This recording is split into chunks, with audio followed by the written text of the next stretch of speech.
سوار کردن میکسر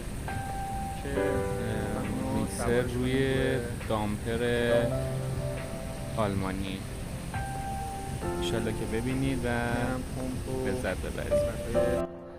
هیدرولیکشه، یه بار بالا بردن قیف جلوش، زمین نگاه بکنیم تا انشالله یواش یواش قسمت دیگه شروع بشه. پروژه تبدیل دامپر به میکسر. بعد میخوایم دامپر رو روش یه دونه میکسر داریم، اون ته میخوایم بذاریمش روی این دامپره که یه میکسر خودرو بشه. پمپش ضعیف بود، پمپ این دامپر رو عوض کردیم، داریم زنجیری میکنیم. آقای صادق سیفی داره پمپ میذاره، با زنجیر وصل کردیم به پشت موتور. یه دونه چرخ زنجیر اضافه کرده، روشکاری داره میکنه، زنجیر رو میندازه. انشالله برای سوار کردن اون میکسری که اونجاست.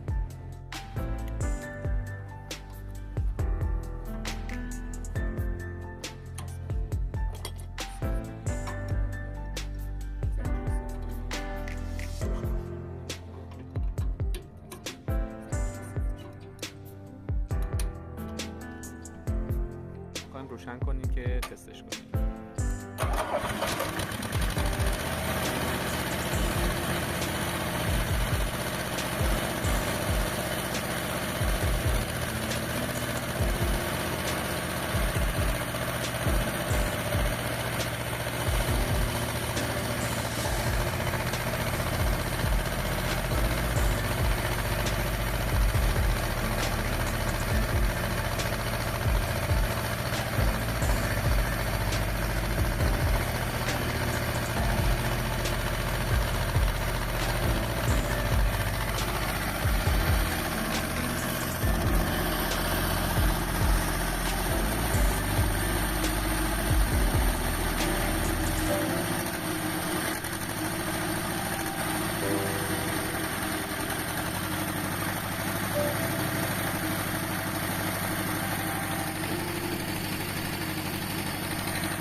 این بعدی خوبه.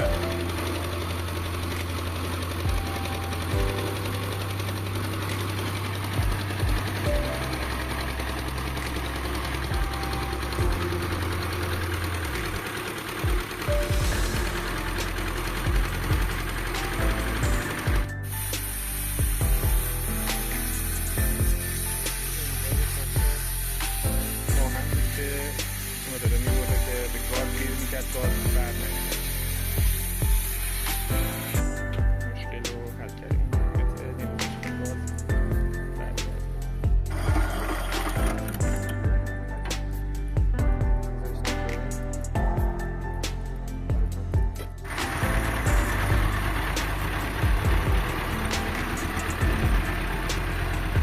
خب الان موتور رو روشن کردیم، پمپ هم گرفتیم، جک‌ها رو، پمپ‌ها رو، موتور رو، تا بریم مرحله بعد سوار کردن میکسر نیمتونی. خب روز دوم ما اومدیم موتور رو روشن کردیم، دیدیم که یه سیلندر موتور کار نمی‌کنه، بازش کردیم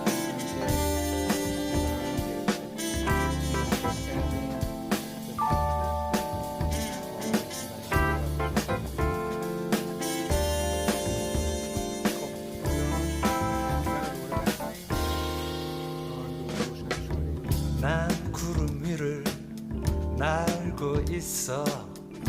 아래엔 간혹 도시가 보이고 그 도시에는 또 다른 내가 하늘에 떠가는 비행기를 올려다보고 있겠지.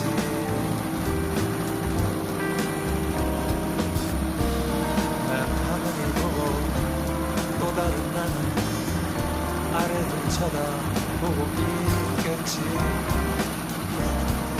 따뜻한 그 속에 머물다 보면 어느새 제주 햇빛 신비한 세계로 나를 이끌고